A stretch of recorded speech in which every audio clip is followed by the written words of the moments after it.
responsabilidade social. De responsabilidade social, eu sou um selo da diversidade. Porque quando você olha alguns produtos, você falou a família, muitas vezes você tem lá, sei lá, crianças dentro de uma publicidade, você põe 4 crianças brancas e uma negra. Você não tem aí um conjunto representativo da sociedade mesmo, que não é só uma criança, existem várias crianças. Como é que você vê essa questão? Olha, eu vou dar a minha análise da questão primeiro, para depois entrar direto nela. Eu acho que isso é um reflexo de uma sociedade em que as pessoas que têm acesso ao ensino superior não têm a oportunidade de conviver com pessoas negras na universidade, né? Então, a maioria dos produtores, dos diretores, dos atores, né, dos realizadores de televisão, né, não tiveram essa chance, né, de compartilhar no mundo de classe média, né, com pessoas negras, dada a profunda exclusão social, né, que nós temos no Brasil. Então, para essas pessoas, incluir o negro é uma concessão, é um politicamente correto, ainda não é natural, né? Assim como eu acho que ainda é muito naturalizado na nossa cabeça essa hierarquia racial que faz do branco a estética desejada, a estética da beleza. É muito curioso que nós, um país que se orgulha de ser o paraíso da democracia racial, um país que se orgulha de ser profundamente miscigenado, ele tenha escolhido para ser as apresentadoras de programas infantis mulheres arianas, né? A maior parte das telenovelas, durante muito tempo, até mesmo no período atual, aquelas atrizes que são de perfil mais ariano, de pele clara, de olhos azuis, de cabelo louro, são tidas como as mais belas, né? Então, quer dizer, para mim isso é a grande contradição do Brasil. Como um país se orgulha tanto de ser um país miscigenado, e ele promove o arianismo, ele repete Hitler, né? Ele repete uma visão de uma hierarquia racial tão profunda que ela tem um topo. Ela tem um topo e tem uma base, né? Eu costumo, às vezes, nos debates, brincar. Eu falo, olha, se você for ali na rua, parar alguém, eu não vou causar um incômodo dentro do debate. Se você parar alguém na rua ali e pedir para ela descrever, assim, uma pessoa bela, sem citar uma pessoa como modelo. Descreva uma pessoa que ninguém vai ter dúvida de que é uma pessoa bela. Com certeza essa pessoa vai falar, ela tem cabelo louro, ela tem olhos azuis, ela tem isso, tem aquilo, tem aquilo outro. E se eu fizer a pergunta contrária e dizer, agora descreva um feio que ninguém tem dúvida que é feio. Tem que ter cabelo ruim, nariz de batata, beiçudo, pele escura. Ou seja, o pensamento colonial, nós não superamos o pensamento colonial. Nós internalizamos uma estética branca, né? Isso faz com que, esse é o grande desafio que nós temos até hoje, e isso tem a ver com o politicamente correto, isso faz com que os atores negros só entrem para representar o estereótipo do negro. E o ator branco, ele entra para ser o galã, ou ele entra para representar o ser humano comum. Então, quando você tem um papel que não tem raça, que não necessariamente não precisa ser negro ou branco, né? Portanto é o ser humano, aí você escolhe um ator branco. Mas se você for colocar um ator negro, você diz, não, aí, para isso, esse papel não é de negro, né? Por que vai colocar o papel? Como é que eu vou justificar, sabe? Então, eu acho que essa estranheza, ela também é resultado do fato de não ter cotas na universidade, do fato de não ter cotas no sistema, no meio de comunicação. Curioso isso que você disse sobre o papel para negro, porque eu lembrei aqui de ler algumas declarações de atores dizendo que em Hollywood acontece algo semelhante com os atores latinos, que já é essa categoria do personagem latino para o ator latino. Mas também me chamou a atenção quando você fala da questão do país se orgulhar dessa democracia, dessa paz, da miscigenação. E basta olhar a TV, Joel, para a gente ver que as mesmas emissoras que gostam de apregoar essa convivência harmônica, a ausência de problemas, de questões raciais no país, são emissoras que relutaram e, de certa forma, ainda relutam em mostrar negros em situações afirmativas. É também a isso que você se refere quando você fala no mito da democracia racial brasileira? Sim, é exatamente isso. É exatamente isso.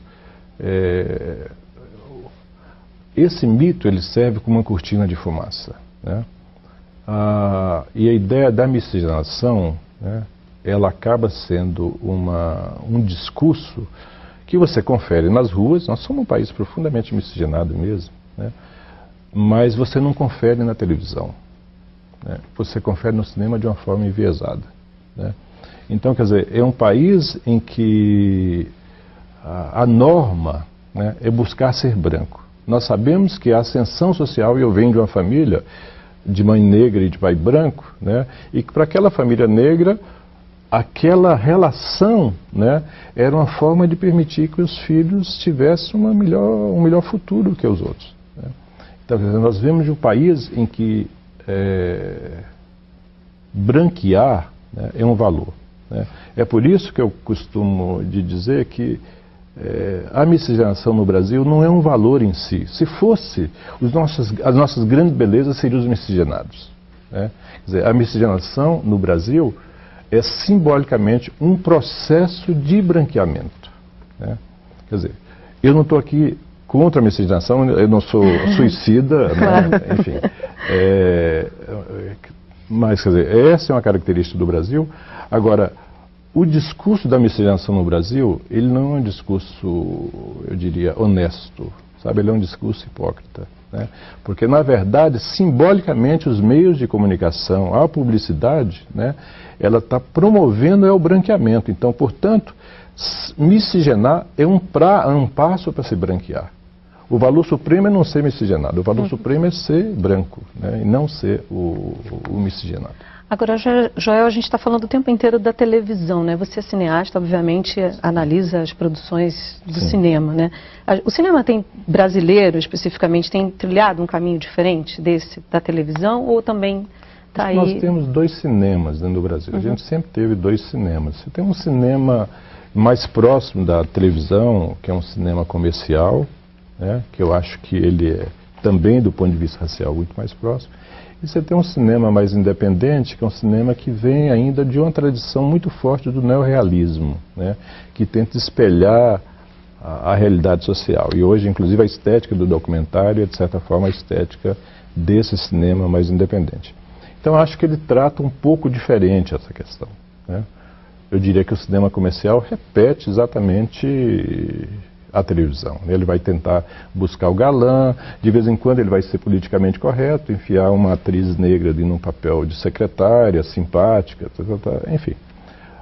O cinema, esse outro cinema independente, eu acho que ele dá um passo diferente. Muitas vezes ele faz um filme de impacto, de denúncia, mostrando inclusive a situação do negro nas favelas, ou diante da violência, etc, etc.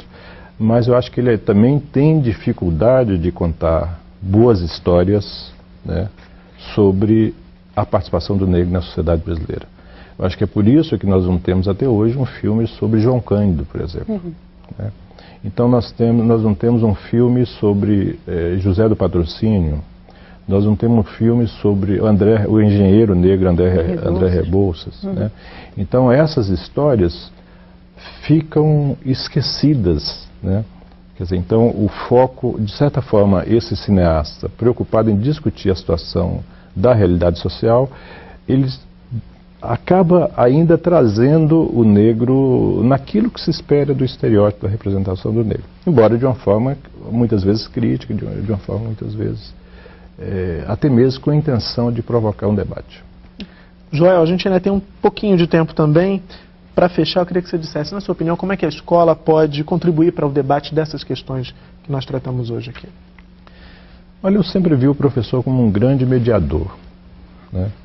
Eu normalmente vou em todo debate que as escolas me chamam, se eu tenho tempo eu vou, porque o que acontece é que essa grande carência que eu acho que o país tem de acesso cultural, né, faz com que muito jovem entre para a escola sem a possibilidade de interpretar, né, e de decodificar, digamos, essas coisas que eu estou falando aqui. Um pensamento mais colonial que faz com que tenha uma hierarquia de raças e por aí afora. O professor consciente, que tem consciência desse tipo de coisa, ele pode ajudar o aluno a ter uma compreensão diferenciada de tudo isso. Então, acho que o professor tem um papel fundamental. Joel, foi um prazer ter você hoje aqui no Salto. Muito obrigada. Eu agradeço. Obrigado, a vocês Joel. também. Bom, e no terceiro e último bloco você acompanha um bate-papo com a professora Liv Sovic. Ela fala sobre temas ligados à identidade brasileira e também sobre o conceito de branquitude. Salto para o futuro, volta já.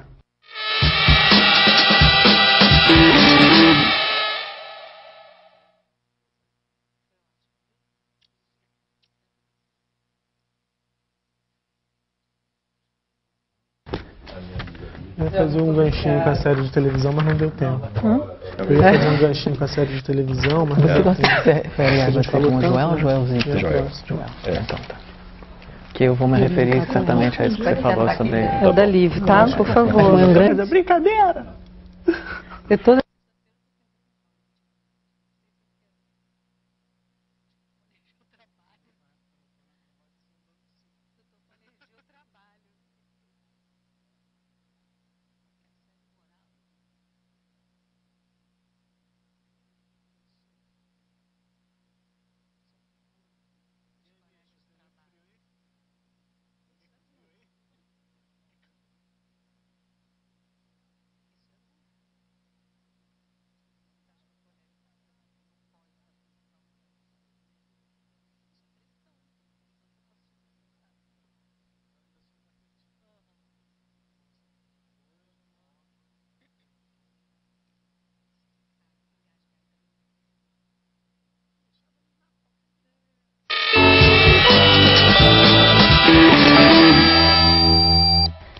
Estamos de volta hoje no quarto programa da série Gestão Escolar para a Diversidade. A abordagem de questões raciais no Brasil é tema que gera muitas discussões e foi justamente nesse campo que a professora Liv Sovic encontrou um terreno fértil para desenvolver estudos sobre cultura e relações raciais. Estudos que analisam temas relacionados à identidade brasileira, como na pesquisa Aqui Ninguém é Branco, obra que traz no centro das discussões o conceito de branquitude.